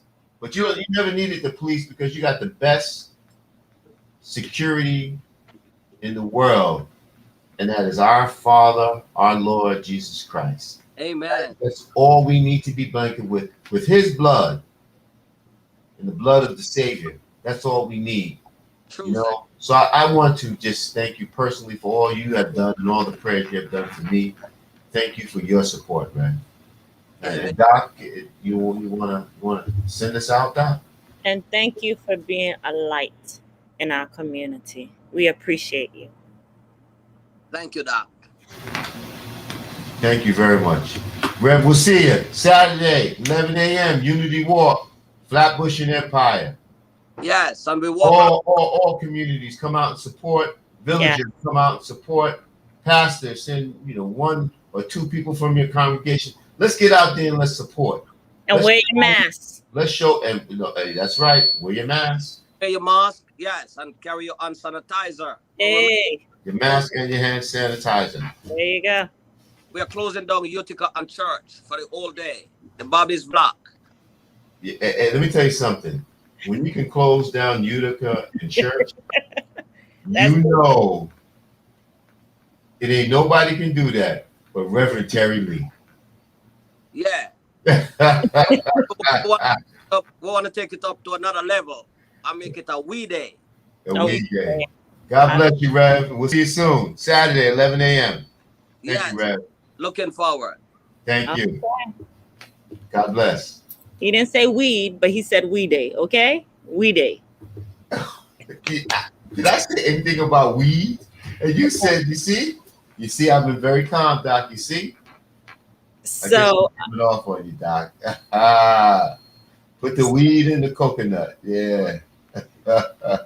So, Doc, I want to, on a serious note, I just want to, what do you think about this whole issue with the controversial now with the Delta variant, the vaccinated versus the unvaccinated, and also, even though those who are vaccinated now, they're talking about this whole booster shot stuff. So I just want to hear your input on these things. I heard you I'm guys. listening very attentively. So with our new mandate, it's here's my problem with the new mandate. I feel as though the CDC had pushed for everyone to get back to, hey, we're back to normal. Everything is fine, no mask. You could go back to living your life the way it was before. We can never live our life the way it was before. We can try, but it won't be the same. There will always be some form of nervousness, some form of of you're walking next to someone, you don't know what they have. So putting a mandate that, hey, back to normal, was irresponsible, I think. So now you have people who decide, and that was our conversation before. Who do you know that's vaccinated? Who do you know that's not vaccinated? And then when you have those two, hey, I'm not wearing my mask. Why do I have to wear hey, I'm vaccinated. I'm not wearing my mask. Someone who's not vaccinated might decide, hey, I'm not going to wear my mask as well. And guess what? We have a nice little party of people getting sick. Now, they also mentioned that many of the vaccinated crew were also carrying, getting the COVID virus as well.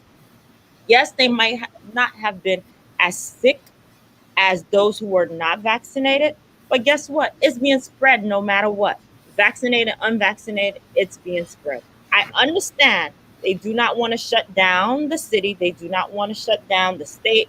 Life wants to go back as normal, but it will never be as normal again. And putting a mandate um, in regards to saying, hey, if you're not vaccinated, you can't enter, the have and the have nots. I knew that was going to happen. Hey, you know what? But Doc, hold on. Don't we have a mandate? We have a mandate that we have to wear seatbelts because we know that seatbelts save lives. Okay. So So wait. When here we go. All right, let's go. seatbelt, for example, if I'm in a car and I have my seatbelt on, I can sue the car maker if there's injuries because their seatbelt didn't work, right? Yes or no? Yeah. You can sue, but you won't. Okay, you can sue. Why not? I said you can sue, but I don't know whether you win or not. If it did not. It's called a product. It's called. There could be many reasons. Product liability case. It could be maybe you didn't service your vehicle. Maybe you noticed that there was a problem all the time. So now I take the vaccine, and God forbid something happens to me. Mm-hmm. Who can I blame? So basically, what you're concerned about is you're a litigious person. You're concerned about litigating, or you're concerned about safety. So let's get that clear. Really? No. Who can I go to if I get sick? If something happens as a result of me taking the vaccine, who can I go to? You can go to Andre. What? I can't blame anyone because guess what? It's going to be said that I have pre-existing conditions. I have this, but I'm being forced to take a vaccine and I have pre-existing conditions. So you know what? You have pre-existing conditions. So it's just like, so you take no vaccine and you get COVID. And then who you gonna blame then? So here's the thing: with people with pre-existing condition, they're being forced to go and take this vaccine. So now, whatever happens, right? Right, correct. It happens, but however, by taking, but I'm being discriminated against because I can't take it because I have pre-existing condition. So take it, or guess what? Those who have pre-existing conditions and the doctor says that they cannot take it. That's one thing. But they can't go to a restaurant anymore. They can't go inside. However, Doc, you see, Doc, you're on this show. We operate in facts, and according to excuse me, according to the facts that de Blasio says, he says you need to present your card. However, there are exceptions as long as you have a medical notice, something indicating that you can't take the vaccine for health reasons. So let's don't be like Fox News. Wait. Hold on. And I can't take the vaccine. We ain't gonna put out fake news. I'm not putting out fake news. So if I can't take the vaccine because of pre-existing condition, I still can't go into a restaurant because guess what? I'm not vaccinated, right? I can't go to the gym because I'm not vaccinated, but I have pre-existing condition. That's okay. So it's okay for me not to be discriminated because I can't take something because I have health issues. Is that okay? That's not okay. Doc, everybody has a lot of people have pre-existing conditions and they do take the vaccines. What he's saying is if you have something from your physician saying that you can't take this vaccine because of a pre-existing condition, we understand that. That's an exception to the rule. But those people who have pre-existing conditions can still take the vaccine because people have done that. So I love what Gerard said. The flip side of the argument is, can I sue the unvaccinated folks that got me sick? What about the vaccinated folks that got you sick too? If they're vaccinated and they got you sick, So you can sue them. There you go. sue them. Will you get anything? I don't know, but sue them. So it's both vaccinated and unvaccinated people. You know, you can sue both. It's a bunch of confusion. Hmm. And the booster shot, how often are we supposed to take this? Every 6 months? But then there's a moratorium with respect to the booster shot. So it's like, Well, I damn understand. if you do, damn if you don't, right? Damn if you do, damn if you don't. It's just confusion. I got to worry about the moratorium. I can't go to my restaurant. I can't go to the gym unless I got the booster shot because my gym just sent me an email saying, as of September 13th, if you can't display your vaccination, you can't come to my gym. Will they give me a refund for not being vaccinated? Of course, they're going to give you a refund for not being vaccinated. That's only if the doctor says because of your pre-existing condition you can't be vaccinated. Okay. So you need to have that. You need to have that as proof. But now I won't be able to. Where do we go with this, Doc? Where do we go? School is opening up in the next. School is opening up next week in some of the states. The New York City school is opening up in September. What are we going to do? What are we going to let our kids go to school? Are we going to let them wear the mask? Are we going to do remote learning again? What is it? Well, schools opening up. Here's the problem I have with schools opening up. No kids should be in school in person, remote, whatever choice they decide. But the problem I have is we are not back to normal. Everything is not back to, hey, we're going back to as though it was 2019 and nothing happened. So fitting or trying to put 30 kids, 40 kids into a classroom as though nothing happened and hey, we're back to normal again. We're not back to normal again. And that's what people fail to understand. For example, Florida. The governor doesn't want them to wear masks. The school district went against it. Now, what does he do? Threaten them. No funding if you're mandating people to wear masks. So, it's really, really. It's your principle or your preference.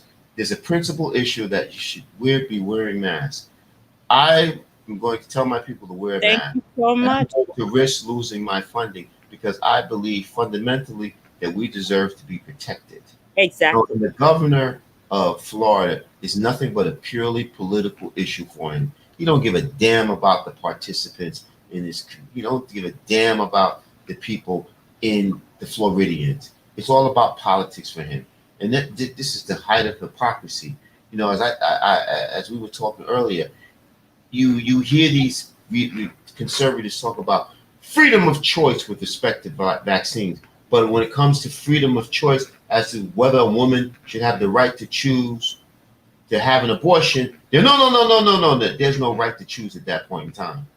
So you can't have it both ways.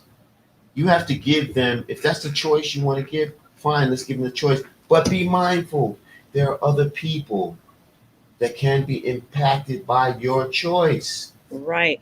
I do agree with what you're saying, Gerard. I agree, guys. We are not back to normal. And no responsible leader or organization should state that. That is true. I saw another. You recommending that we go back to remote learning then?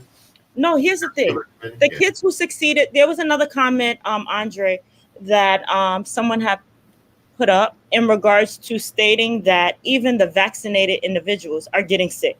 You take the vaccine, you still get sick. Yeah, it's true. You're sick taking the vaccine. You get sick, but the symptoms are not as severe. Look at Lindsey Graham. Lindsey Graham said, "Thank God I took the vaccine because my symptoms, I got COVID again. My symptoms might be more severe." So I mean, it's like, well, I've never. Well, you know what? I know when we were kids, I had to take the polio vaccine. There were all these other vaccines that I had to take when I was a child to prevent myself from illness. And I wonder, I don't think it had the political pushback the way it's now. And it's changes because of the media, because of the technology that, the information. I don't think it's the media that's forcing people to be a little hesitant in regards to the vaccine. What is it? What's forcing them to be hesitant? First of all, I agree with the State Department of Education, who stated that they will not mandate anyone to take the vaccine. They will not force you not to go back to school because you're not vaccinated. Because they don't want their teachers coming back to school. No. They said they're not going to mandate something that's not FDA approved. Who said this? Who said this? This was done 2 weeks ago or a week ago. In Long Island. No. This was the State Department of Education that stated that SUNY students are not going to be mandated to take the vaccine until it is FDA approved. So forcing people to do something and taking something, I understand we want people to be safe. We want to get rid of this virus, but forcing them to do something or losing their jobs because they're not vaccinated, that is a problem. So I'm going to lose my life so you can keep your job. Taking the vaccine doesn't guarantee that you're not going to lose your life. So not taking the vaccine doesn't mean that you're going to lose your No, life. being safe and cautionary and actually following, the space rules, that's been working. Making sure that you have a mask on, that's been working. But now there's another variant. There's a Lambda variant now. And that one is immune to the vaccination. So what are you going to say? Take another vaccine? Take another booster shot. A waste of time. You think it's a waste of time? I don't think so, Doc. Another booster shot? If it's not working and is immune to the vaccine, so taking a booster shot, who's to say that's it's immune to the vaccine, but it's the, you know what is? None of these, none of them are 100% effective. The whole point is to slow down the death rate that can result from the COVID. Okay. That's what it's about, to give you an opportunity to survive. Okay. Because, I have a friend of mine, good friend of mine, I know for almost 40 years, and he's an anti-vaxxer. He's a Trump supporter, matter of fact. And his good buddy, same ideology until he got COVID. Now they had to put him on a respirator. Now his friend said, you know what? Go take that vaccine. And he begrudgingly says, you know what, John? I'm going to go take that vaccine. Now, you know what? I wanted to bring something.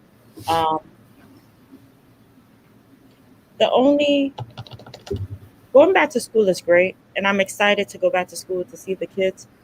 But what about the kids that actually thrive off of online learning? That option is taken away. So those who actually succeeded and were successful on it are no longer given the option to do that. So they're going back to school as it was prior. I think there should have been an option in regards to the kids who succeed more with online learning could continue that way.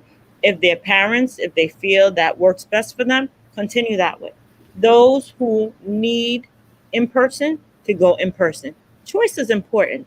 And being, one successful thing that came out of all of this, our kids are so much more advanced in technology than they were 2 years ago or 3 years ago. True that. So now going back to what was prior and not using some of these skills that they learn would be a step backwards. So I think it's important to keep a combination of both. Motivate those who are succeeding with online. Now they could compete with other nations. They could compete with other people. So that's one good thing that came out of this whole pandemic this whole thing, it has forced us to up our game. It has forced us to be more aware, take care of ourselves, and also elevate yourself and take care of your neighbors. You know, in all of this, people show that they care, but after results, we have to do better, and we have to expect better from others. Now, the eviction. Let's talk about that, Mr. Sam. Oh gosh, I can't evict my tenants now. And I was getting ready to evict them, but I can't do it. A lot of people lost their job. How can you put them out? A lot of them have their job. A lot of them chose not to work because they were getting $600 on top of another $600, and then now they're getting $300, and they still get full employment from the state. So they're making $800 sitting on their behind doing nothing. That's why you see all these help wanted signs out there. So what are we talking about? The eviction. You know, people who are working, even if they're working, they still not paying the rent. And you know who's being hurt? The small landlord, the small time landlords. You know? So I was happy when the moratorium was over because I can kick my tenants out. Mm. But then you'll have a whole bunch of people who are homeless. And that's the problem. They're trying to prevent that. So that's a bigger issue, and that's something that we need to deal with. Yeah. It's just like, just reading a quote from Nicholas Bagley, a University of Maryland law professor, and he expects, this is his quote, all over the country to turn immediately to the courts in an effort to secure a preliminary injunction in order that would effectively allow evictions to resume. Because what happened, because of Congresswoman Cori Bush, she was able to push the CDC to extend that moratorium to October 3rd, despite Congress not doing it, despite the president not doing it because he's concerned about the decision that came from the Supreme Court. So what the landlords are doing, I'm running to court now and saying, hey, we need to stop CDC from implementing this one. You know, I think one of the biggest problems is that I blame it on the states. You know why I blame it on the states? Because they're not getting out the money fast enough. That is true. You know, No, that was New York State. they That was New had York. $2 billion, Mm-hmm. and the governor wasn't giving it out fast enough. But we all know why. He didn't have time to give it out fast enough. So that's another topic, Dr. Bryant. You know, Of the state of New York. We want to get your input on that. You know, do you think he should be impeached? Do you think he should resign? What are your thoughts on that, Doc? I'll give you 2 minutes. Since he's holding up my money so I can't evict my tenants and get my money. should he be impeached, resign? It is a sad, it's really sad to hear that this is what we have come to. You know, anything good that you've done prior to this, you know, means nothing. And unfortunately, that's the path he decided to go. In regards to resigning, I think he should resign as a way to end the extra spending that is going to cost to take him, you know, to go through the whole impeachment process and start fresh. But Doc, why should he resign? He didn't do no worse than what Trump did. Yeah, but guess what? He's not president. And he doesn't have the backing that Trump did with the Republican Party. So you're wasting your time right now. Democrats are always wishy-washy. Anyway, I wanted to touch a topic with you that's a little disturbing to me. Kelly Clarkson, who actually went through a whole divorce, have custody of her children, but have to pay alimony and child support to someone who's not taking care of the kids. That is a little strange to me. If she has full custody of the kids, why should she have to pay for alimony and child support for for someone who do not have the children full time? Well, I think that's for the years in which he took care of the children while she was enhancing her career. Enhancing their lives together? But no. By him taking care of the children, he was assisting her and enhancing her lives because she didn't have to worry of taking care of the children while she kept continuing to hone her trade. But if she has custody of the kids right now, and she has full custody and she's She taking has care full of the kids, custody, but he has visitation. So when the kids visit him, at least he has some money to take care of the kids. what? Because he gave up his whole career to help her. Wow. I know this is unheard of, right? Yes, it is. It is. It really is. So Hey, I guess he hung out with Britney Spears' ex-husband.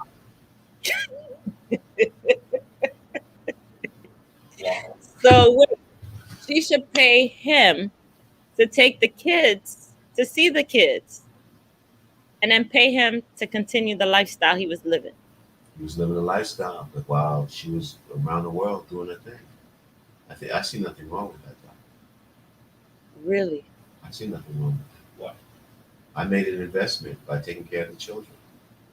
But if the children are no longer with him and with her, You're just providing support for me that need to, because I need to be put in the same position I was if we were still married. they're not married no more. Well, So he should. I shouldn't have to lose my lifestyle. Why should I have to lose my lifestyle? Okay. All right, you guys hear it, ladies and gentlemen. That is not fair. That You see why you got to go there, Doc? that is Gotta not go fair. there. No, seriously. Because if I'm taking care of the kids, I'm working. Hey, I have to pay for your lifestyle. I'm taking care of the children. No, that's So what about when I was taking care of the children? You're gonna take away my children? well, if you have full custody of the children, yes, I could understand you paying child support. She had full custody. She had joint custody. What is it? That? She has full custody. Okay. So that's a little strange to me. Is it because she makes more money? Of course, she makes more money. So I don't know. Yeah. So just very, very interesting. Very, very It's the interesting. 21st century. Yeah, 21st century, but we need to be fair too. We truly need to be fair. Fairness. It shouldn't be based on who makes more money in regards to that. I agree. I agree with you, Doc. But don't pick a fight with me because you disagree with that decision. Pick a fight with the judge. I'm not the judge here. I think they're making her pay for all of the drama happening. All the drama happening. So if it was reversed, Doc, would you have been okay with that? Would I be okay? If he had full custody and the court ordered him to pay her that amount of money, would you have been okay with that? If he had full custody, Reverse it. Reverse, yes. The whole Reverse. thing. Reverse the whole thing. Would you be happy, Doc? no. Whoever have custody of the kids should not be paying child support to the ex-spouse. That makes no sense. At least you're consistent. At least you're consistent. At least you're consistent. But you know what? Hopefully they'll work it out. Hey, what do you think about our sister Rihanna? Billionaire. Proud of her. I'm very proud of her. You know why? We need more Black female billionaires. We do. We need more female billionaires, not only Black, but just female billionaires. You know, it's great to see a young person. It's great to see a Black female, and it's great to see a Caribbean person as a billionaire. So Yeah. I'm very, very proud of her, and I hope more females, young females, The Bayesian queen. not only Bayesian, she represent Caribbean island altogether, would strive and push Caraccoon to lady. their talent lady, the character. all over, all over. You know what I like about it? Her beauty line. She has it for all. Slim, plus sizes. That's what I like. Everybody's inclusive. You know, when they do all these commercials, they have all these women, these skinny models, and you know what? They don't have all the sizes. I have to disagree with that. It says it, but you know, I have to disagree with that. It doesn't fit everyone. I know that, but you know what's interesting, Doc? We have almost 2,700 billionaires in the world, and 8 of them in the Caribbean. You know that? So we have to do better. We definitely have to do better. You know, I'm working on it now. I'm trying to get my money up. I'm trying to become, you know, a 5-figure guy. You know what I'm saying? I'm trying. Do my best. Just do my best. But all jokes aside of that, you know, I think it's heartwarming to hear her story, and where we come from humble beginnings to put yourself in a position. And what I have seen is, you know, even when I look at Miss Bezos and I look at Miss Gates, the amount of money that they have, especially Mackenzie Bezos, the amount of money that she has given out to HSBCUs. You see HSBCUs just exonerating the tuition for all these students that are graduating. Amazing stuff. The you know, during this period of time, people have really reached into their pocket and has been benevolent with respect to making sure we are our brothers and sisters keepers. Yes, that's the good thing that came out. You know, the food pantries, the different scholarships that's coming about. You know, some of the schools and the universities, they were given money and they decided to pay off students' tuition. So yes, great things came out of a horrible experience, but that's where you get to see people's character, true nature, and let them grow. You know, it's the true nature. It's nature of society. And in times like this, it's truly a testament of who we are as a people, and understanding that it's not the question to ask God why. The question is, God, what can we learn and what can we do in situations such as this to show us who we really are as a people? It's time for us to step up. It's time for us to understand that we are our brothers and sisters keepers. We can't get bogged down in all the minutiae. We can't get bogged down with all the emotions and the personal feelings. It's about, hey, can I extend my hand to you, Doc, to help you out if you're in a situation, and vice versa, or Mr. Deal and Andre and Sophia? Can we be our brothers and sisters keepers in times of need? And this is what the village is all about. The village is all about us being our brothers and sisters keepers and providing the necessary information to our villagers so we can make informed decisions. Knowledge is truly power.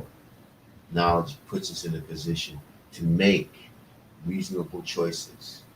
And that's why if some people want to know all the facts about the vaccine before they take it, they need to know all the facts about the vaccine. So I always respect your position, Doc, on that, with respect to the vaccines. And this is what it's all about. You know, we may not agree, but we respect one another's positions and we hear one another out.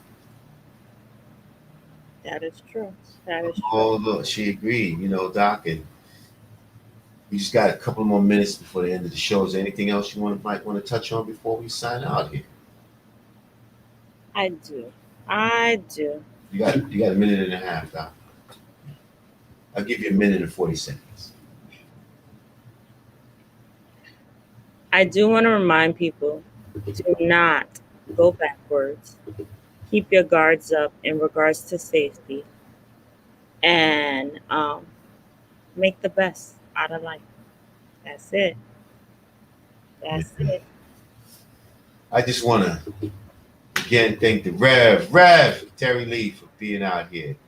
I want to thank our co-host and our co-hostess, Dr. Bryant, Mr. Daly, our producer Sophia, Andre, and I really want to remind everybody this Saturday, August 7th at 11 a.m. Reverend Terry Lee, the walk begins on Empire Boulevard and Flatbush Avenue. Let's get out there and give the Rev that support. Let's get out there and give support to our police officers, our support to our community leaders. You know, let's get out there, villagers. Let's get out there and show them who we are. So I just want to thank all the villagers for coming out, and I just want to let you know that this program is dedicated to empower the community to live a healthy, safe, and financially capable life, helping each one of us in realizing our dreams at any age, any point starting from today. Success is not just spoken, it is done. And when I say it is done, success is only done and effectuated by the bond that we can create between one another.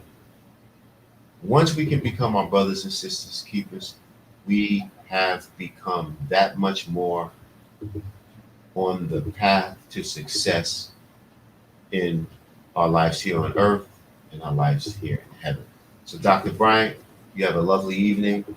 To our co-host, Mr. Daly, you have a lovely evening. To our producers, Sophia and Andre, y'all have a lovely evening, and I look to see you guys next Thursday night on The Village, 7 p.m. Good night. Good night. Bye-bye.